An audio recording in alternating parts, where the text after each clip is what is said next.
شرور أنفسنا ومن سيئات أعمالنا من يهده الله فلا مضل له ومن يضلل فلا هادي له وأشهد أن لا إله إلا الله وحده لا شريك له وأشهد أن محمدا عبده ورسوله.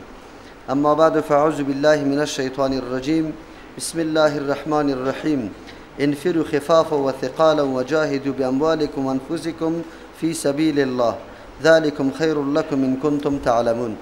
دایات قبلی الله متعال بعد از اینکه توبیخ کرد او کسانی را که مخالفت کردن از رفتن در جنگ تبوک و بیان نصرت خود امرای پیامبر صلی الله علیه و سلم کرد که پیغمبر الله تنها نمیگذاره، الله نصرت پیغمبر بدون شما هم میکنه و اگر شما نصرت پیغمبر نکنی قوم دیگری را به وجود میاره که مغایر شما باشه در صفاتها.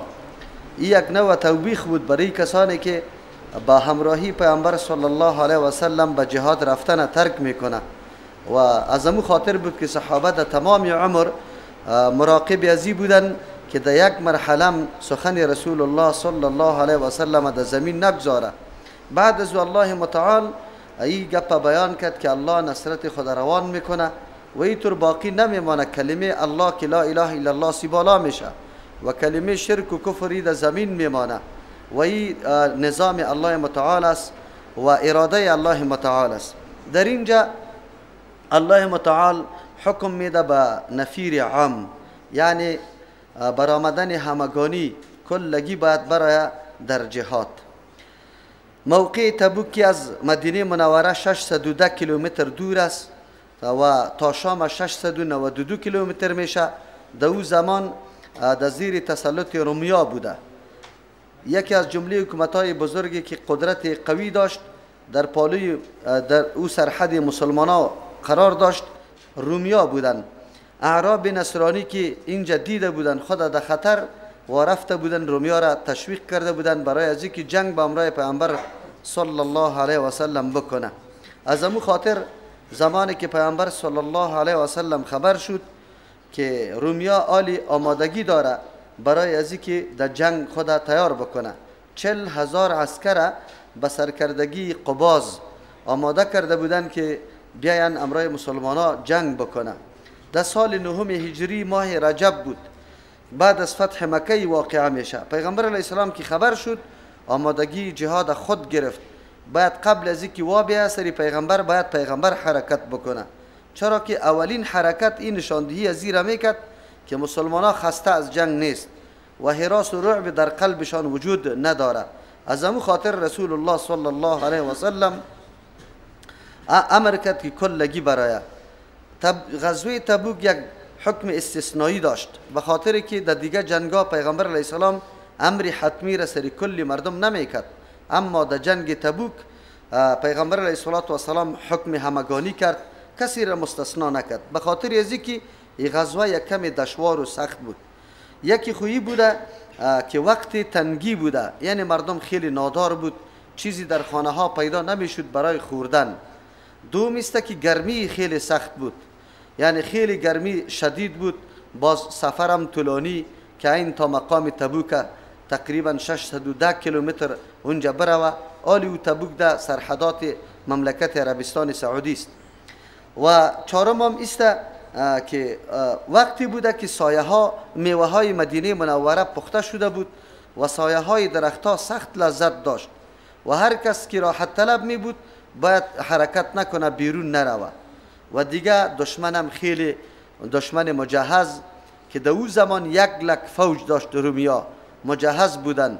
از او خاطر اینی نکات جمع می شد که یقینا یک محک یا معیار برای جدا کردن مؤمنای مخلص و منافقین شود. الله متعال میخواست که برای پیغمبر خود این را واضح بسازه که در میدان دین کی یقینا مخلص است و یقینا چیزی که در زبانش میاد در قلبش وجود داره. الله متعال مؤمنا را همینطور نمیگذاره. ما تمام عمر ما میدان امتحان الله متعال است و در سخت امتحان الله قرار داریم. انواع مختلفی از صورتهای امتحانی الله سر ما و شما میاد. گاهی حالات روزگار ما خوب نمی باشه، گاهی مبتلا به مرضای گوناگون میشیم و گاهی الله متعال نعمتهای خود فراوان میکنه، از اون نگاه امتحان میکنه. لیکن الله متعال توسط امتحانات فرق پیدا میکنه در بین طایفه هایی که واقعا عقیده راسخ داره و او مردمایی که فقط در سر زبان لفظ اسلام میزنه و در قلبش چیزی وجود نداره. این گپا در هر تاریخ میتور شده رایسته. از امو خاطر است که رفتن به جنگ تبوک، به غزوه تبوک، یکی از جمله غزوه های شد که منافقین و مخلصین با هم جدا کرد. چرا که پیغمبر علیه السلام حکم همگانی کرد، آلی کسی که نمی رفت حتما منافق بود، غیر از 10 نفر که وام به این نیت که ما پسان باز می رویم، چون که آماده بودن برای جهاد و جنگ. گفت برای لشکر اگر یک کمی از ما دورم شوه، امشب در خانه هستیم، صبح چون سواری داریم می رویم. مثل که کعب ابن مالک رضی الله عنه باز واقعی خدا در هنگامی که توبیش قبول میشه اونجا بیان میکنه. و ایام پسان پشیمان شده بودن، دیگه هیچ کسی از مسلمانای مخلص از رفتن ای جنگ باقی نمانده بودن بجز از منافقین. ماندن منافقین صورتهای متنوع داشت. بعضیشان قبل عذر خواهی کردن، قسمای دروغ میگفتن در خانه مشکل داریم، و بعضیشان خود پنهان کردن که الله متعال صورتهای گوناگونی امی منافقین در امی صورت بر ما واضح میسازه. البته بیان حالات منافقین در این صورت نه تنها یک قصه و داستان است، بلکه درسای عبرت برای مؤمن است. مبادا که مؤمنا به همچو اوصاف نعوذ بالله مبتلا شوند، اینطور صفاتها را از خود کنند که وہ صفات منافقین است. الله رحم بکنه. زمانی که صورت میخوانه و تقریبا چیزی بالا 70 صفت منافقین، مشخصات منافقین در این صورت بیان میشه. الله رحم بکنه. اکثری اوصاف در مسلمانای امروزی که فقط در زبان مسلمان است مکمل دیده میشه، اما الله کتاب خود که روان کرده و این داستانا را بیان میکنه. به این خاطر است که امت پیغمبر صلی الله علیه و سلم اینطور صفات را از خود نکنه. جاده که منافقین روان است از او نروه. چرا؟ علت است که الله متعال دشمنی ذاتی با کسی نداره. کدام رسوایی و ذلتی که شامل حال منافقین شده، اگر کسی در مسیر منافقین روان شوه و او صفات را از خود کنه، یا مبتلا به مو ذلت، به مو رسوایی میشه. در اینجا الله متعال امر میکنه که در جهاد کلگی بره، انفروا خفافا و ثقالا، برای شما در حالی که سبکسار باشه و ثقالا گرانبار باشه. مراد از این یک مفهوم خیلی جامع است. حالت در هر حالت باید برای، اگر از خفاف به اسلحه هستی، کم اسلحه هستی، ثقالا یا با اسلحه هستی. خفاف شما سبک هستی یعنی سواری نداری، ثقالا سواری داره. یا خفافا شما برای که در حالی که سبک هستی نه سواری داری و ثقالا نداری که سرتان سخت تمام میشه. هر دو معنا درست است. پیر و جوان شامل میشه، فقر و غنا شامل میشه. کسی دیگه مستثنا شده نمیتونه. و جاهدوا باموالکم و انفسکم، جهاد کنی با مالایتان و نفسایتان فی سبیل الله، در راه الله متعال. دو قسم جهاد الله متعال مطالبه کرده. بعد از مرابدن از خانه ها در راه جهاد روان شدن، ام خود قربان کنه و ام مال خود قربان کنه. چرا؟ ذالکم خیر لکم، ای بهتر است برای شما، این کنتم تعلمون. نکات دقیقی را که الله بیان میکنه هر کس پی نمیبره، با کسان پی میبره که یقینا علم داره، و علم که باشه انسان درک میکنه. مقایسه زندگی، مال و متاع دنیا، راحت و خوشگذرانی دنیا را با اون نعمتایی که الله در عوض جهاد در آخرت میده هیچگاه مقایسه شدن نمیتونه.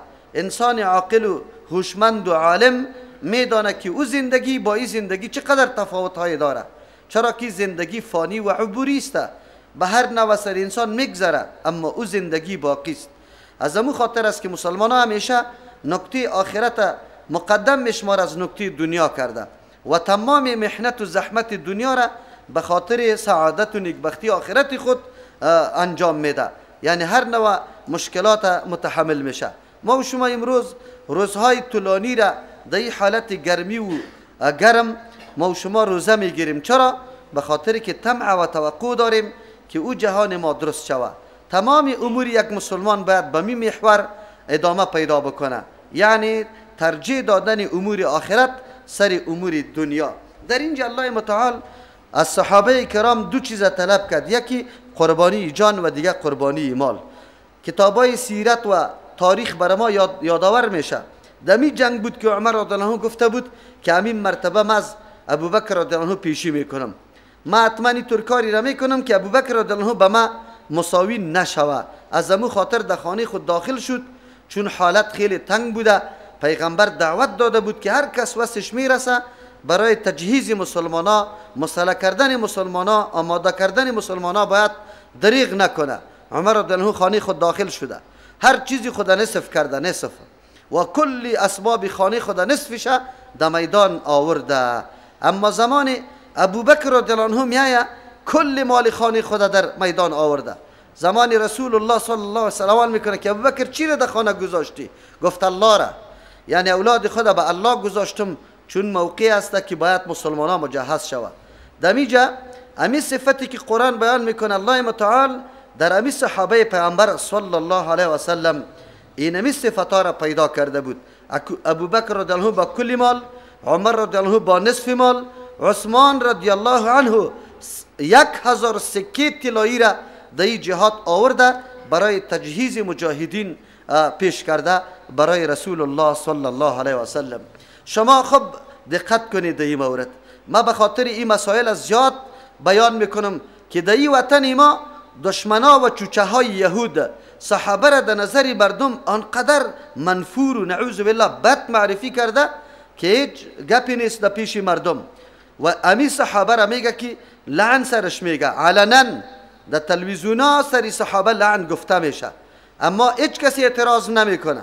هیچ کسی نمیگه که این طایفه دامن تفرقه بازی را اعلام میکنه یا تحریک میکنه مردم به سوی نفاق. این گپا هیچ کس نمیگه. دخترای خود به این مردم داده رایسته. چطور شده میتونه یک کسی که عقیده داشته باشه که ابوبکر و عمر رضی الله عنهما نعوذ بالله مرتد شده و کسایی که قرآن تاییدش میکنه قبلا هم تیر کردیم. اینا به خاطر میگم که در این وطن ما طایفه های وجود داره که آنقدر دشمنی با ابوبکر و عمر داره که با الله قسم اگر با یهود داشته باشه قطعا نداره با یهود، لیکن با ابوبکر و عمر همین قدر دشمنی داره. اما مولای ما از تلویزیون وقتی که فتوا از پیشش طلب میشه که نکاح قطعی فریق جایز است، کسی که همین عقیده از زیر داشته باشه که ابوبکر و عمر نعوذ بالله مرتد شده و میگه که دو طایفه مسلمان است، لعنتی الله سریتون نمیشه و بدبخت. تو چرا به خاطر موقف اجتماعی خود فتوای غلط و نادرست میدی؟ ما عقیده ماست که کسی ابوبکر و عمر رضی الله عنهما را مرتد بگوی و کافر است، چرا که تکذیب کتاب الله متعال میکنه. کتاب الله متعال یارا صحابی بودن و مومن بودنش بیان میکنه و یا میگه که نه نعوذ بالله مرتد شده. این همه صفاتی که در این آیت الله متعال بیان کرده، صحابه که شریک با امر پیغمبر در جنگ تبوک بود همه صفاتها را دارا بود، چرا که و میدانستند که آخرت برای ماست. حالی شما بگویی یک کسی که کل مال و جان خود قربان دین الله میکنه آیا وصیت رسول الله را در زمین مندازه که وصیت بکنه که علی خلیفه است و این خلیفه باشه؟ چی تصور داره که ابوبکر و عمر سخن رسول الله را رد میکنه و غاصب خلافت میشه؟ دروغ است و لعنت سری او کسایی که امی گپا را دامن میزنه. چرا؟ به خاطر که یا امی گروه مسلمانه طایفه مسلمانه گرفت از امو وقت چی کد پراگنده ساخت و ضربه که به مسلمان رسیده از دست این از یا رسیده. چرا؟ به خاطر که نشأتش از یهود شده بود، عبدالله ابن سبع یهودی، تا امروز مسلمانان در انشقاق قرار داره. چرا؟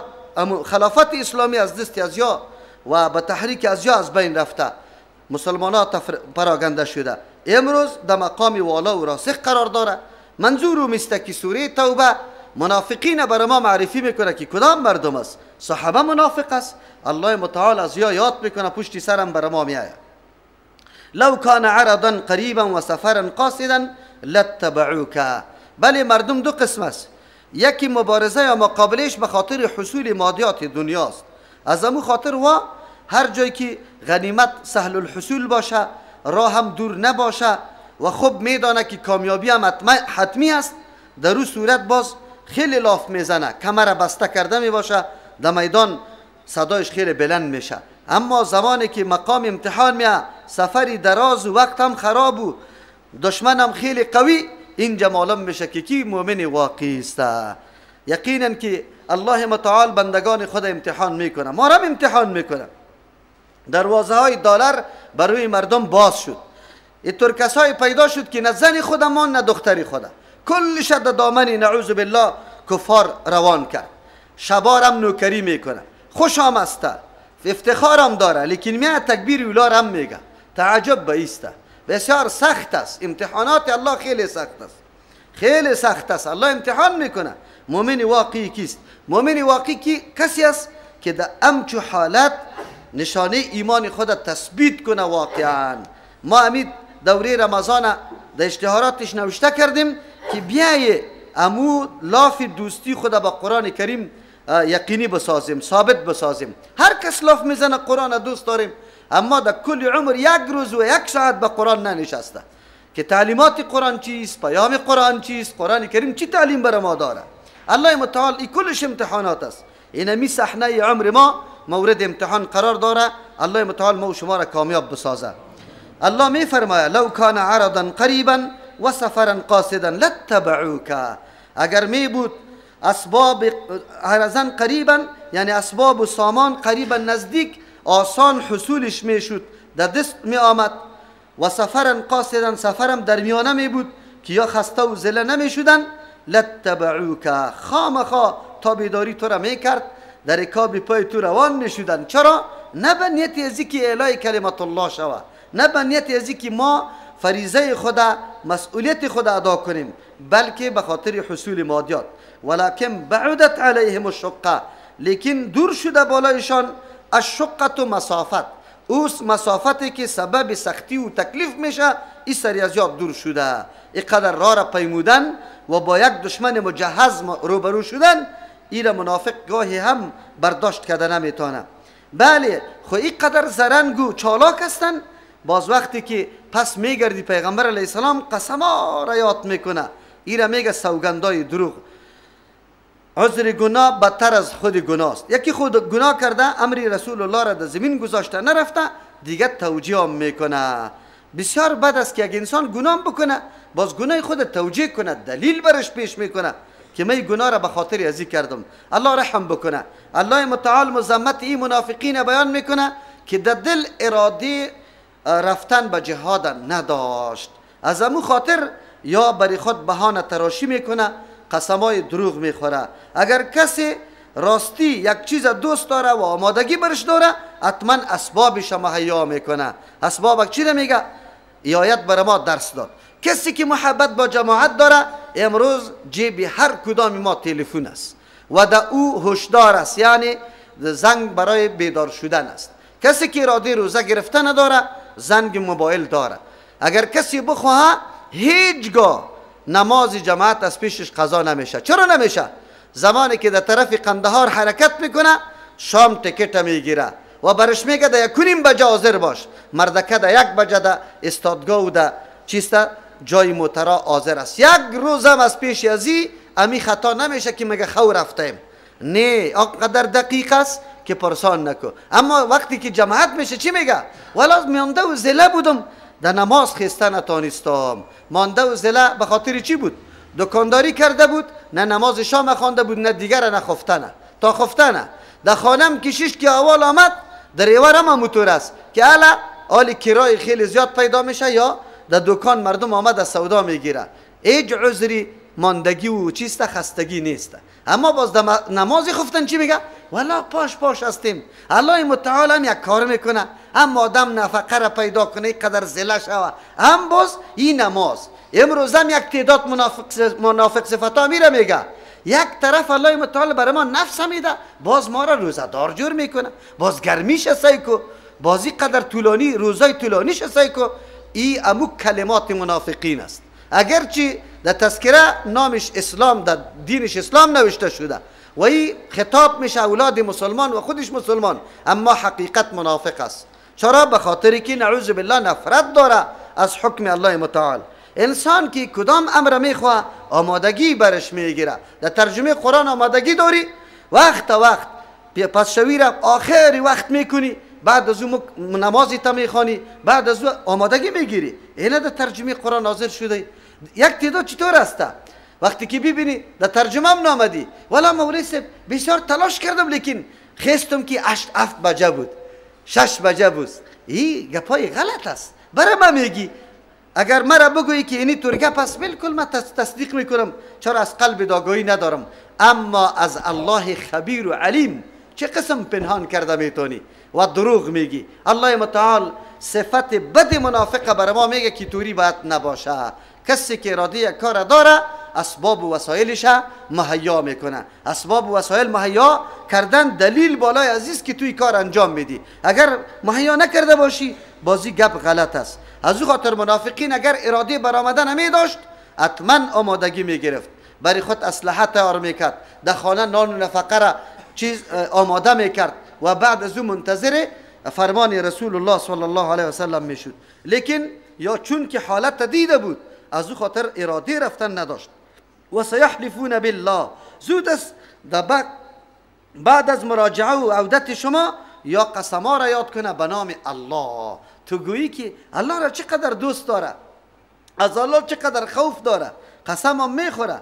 لو استطعنا، اگر ما توانمندی می داشتیم لخرجنا معکم، امرای شما خواه می برآمدیم. الله متعال میگه تعجب است، یهلکون انفسهم. انسان در پیش کسی یک عذر کرده میتونه، خدا خلاص کرده میتونه، اما در حقیقت نفس خود هلاک کرده. چرا نفس خود هلاک کرد؟ جرمش سه چند شد. یکی خود نرفت، ترک امر الله را کرد، امر پیغمبر را ترک کرد. سوم قسم دروغ خورد. چهارم دروغ گفت که هم گناه کبیره هست. پنجم آن چیزی که در قلبش بود او را ظاهر نکرد در زبان خود. دیگه الله میگه که نفسای خود هلاک کرد. والله یعلم انهم لکاذبون. الله میدانه که مردم دروغگوی است، دروغ میگه. چرا؟ اگر این واقعیت صداقت میداشت آمادگی خو میگرفت. مؤمن باید خودداری بکنه. در هر امری که تصمیم داری اسباب مهیا بساز. بعد از او در این شکی نیست که بس اوقات انسان انقدر خسته می باشه که زنگ موبایل چی که 10 مرتبه زنگ برات بزنه بیدار نمیشی. یک آدم خیلی بیخو شده، مریض بوده، قطعی مریض وقت تیر کرده. الله متعال با کسی که بی وجه خو میره، کدام وقتی که از خو بیدار میشه نماز میخونه، اونمو وقت امو نماز است. الله متعال ایره در گناه هم نمیگیره. چرا که در نوم در خواب تفرید نیست. تفرید ده است که تو با قصد نعوذ بالله نه آله تنبیه و آگاهی را آماده کنی و نه قصد و اراده از دیره داشته باشی که ما بخیزم. از امو خاطر است که کسی خواب بروه، هر وقت که از خوابش بیدار شد امو وقت نمازش است، نماز خدا مکمل میخونه، دمو وقت بعد بخونه، انتظار نکشه. نماز قضا اج نداره. در حدیث جای قضای نماز ذکر نشده بجز از یک موقع که پیغمبر علیه السلام مشغول جهاد بود، جنگ بود با مشرکین، 4 نماز از وقتش چی کرد؟ تغییر کرد بنابر مصروفیت. دیگه قضای نماز نآمده. آلی ملاهای ما اسقاط کرده رایسته. اونجا در حدیث میان لا کفارت لها الا ذالک، برای نماز هیچ کفاره نیست بجز ازی. به ادات حصر میگه، یعنی نماز قضا شدن دیگه هیچ کفاره نداره بجز ازی که از خواب بیدار شوی بخوانی، از یاد رفته در یاد دامد بخوانی، دیگه کفاره نداره. ملا امامی خیزه فدیه نماز هم میده، در مقابل حدیث صحیح پیغمبر قیام میکنه. این مردم به الله چی جواب میگه؟ و ایلی استحصال به خود برابر کرده. عفا الله عنک لما اذنت لهم، خطاب عتاب آمیز برای رسول الله صلی الله علیه و سلم. هم پیغمبر یک نوع ملامت میکنه، اما رسول الله انقدر محبوب است پیش الله متعال، قبل از اینکه این را ملامت کنه اول در گذری خود الله اعلان میکنه. اینی را مردم میگه با اسلوبی که با طرز و طریقی که نمایندگی از کمال محبت الله با رسول الله است. رسول الله صلی الله علیه و سلم باید در این طور مواقع به کسی اجازه نمیداد. چرا؟ تا که برای پیغمبر متحقق و ثابت میشد که مؤمن مخلص کی است. او هر کسی که برای خود لشکر داره، رعیت داره، دوستای داره، اصدقای داره، خصوصا در میدان مبارزه و دعوت باید امتحان بکنش. چرا؟ به کثرتگرایی نبینه. طالوت هم زمانی که لشکر قتلش رفت دل خیلی زیاد بود، مردم به جوش رفته بود، اما میفهمید که در بین مردم کسانی هستند که در حالت راحت صدای خود بلند کرده. اگر جنگ بچسبه کلی از یا سبب شکست ما میشه. ما افرادی را کار دارم که متین باشه، مستحکم باشه. هر کسی که تحریک میکنه، حرکت میکنه، سنگر حفاظت میکنه، در سنگر میره، دعوت میکنه، اول افراد خود باید امتحان بکنه در موقع سختی که یقینا در روز بد برش استاد است یا نه. در روز دیگه سلفیست که پرسان نکو. وقتی که مناظره میشه قطعی کسی که زنگ میزنی موبایل بند است، اگر چیسته من خیلی ضروری کار دارم، یک نفر باز حاضر نیسته در مقابله، وگرنه در غیر از او کابل پر از سلفیست. هر جایی که میبینی از کجا فارغ است؟ از مدینه. خب لیکن وقتی که موقع میاد باز هیچ کس نیسته. این با امتحان خیلی ضروری است. در میدان استاد شدن این امر جداست. رسول الله صلی الله علیه و سلم باید اینجا امتحان میکرد. منافق و مسلمان و مخلص بالکل به هم جدا میشد. آلی به دروغ قسما را منافقین خورد، از او خاطر اشتباه می آمد. ابن عباس رضی الله عنه میفرمه که تا اینمی وقت منافقین رسول الله نمیشناخت تا که آیت آمد پیغمبر صلی الله علیه و سلم منافقین شناخت. عفا الله عنک، عفا کرد الله از تو، امی کار نمی کردی، امی نکردنی امی کار هم گرچه مناسب حال تو نبود لیکن بازم الله متعال از تو درگذر کرد. تو را دایی نمیگیره که چرا این کار نکردی. ایره میگه که کمال محبت الله با پیغمبر صلی الله علیه و سلم. لما اذنت لهم، چرا اجازت برشان دادی؟ حتی یتبین لك الذین، تا ای که واضح میشد حقیقتی اصل حقیقتی کسی برات واضح میشد. الذین، از مردم صدقو که واقعا مؤمنای راستین هستند، راستی مؤمن هستند، مخلص. و تعلم الکاذبین، تو میشناختی معلوم میکردی دروغ گویا را که زبان چرب داره اما در میدان عمل از پیشش دیده نمیتونی. لا یستاذنک الذین، چقدر درس عظیم است. انسان در زبان خیلی دور نده چی خدا زبان خدا که لاف بزنی. بی که در عمل چقدر صادق استی. در عمل اگر یک آدم در زبان هم هیچ چیز نمیگه اما در عمل صادق است، او مؤمن مخلص است پیش الله متعال. این خیلی اهمیت داره. لا یستاذنک الذین یؤمنون بالله والیوم الاخر، بله کسی که عقیده به الله به روز آخرت داره از پیغمبر اجازت طلب میکنه که من قرار بمانم از جهاد. اجازت طلب کردن برای ترک جهاد عیناً معنای ناپسند چیسته شمردن جهاد است. نعوذ بالله که جهاد ناپسند است، پیشش قدر و قیمت نداره، ارزش نداره و مؤمن واقعی گاهی کار نمیکنه. مؤمن جهاد سرفرازی خود میشماره، سعادت خود میشماره. این نکته شامل کی میشه؟ امروز ببینی که از جهاد کی نفرت داره، جهاد کی بد میگه، جهاد کی توجیهاتی غلط میکنه. ایرا بدانه کسانی هستن که عیناً امی صفت امی طایفه هایی که قرآن امور رسوایی هایشان برملا میسازه، اونمو مردم هستن.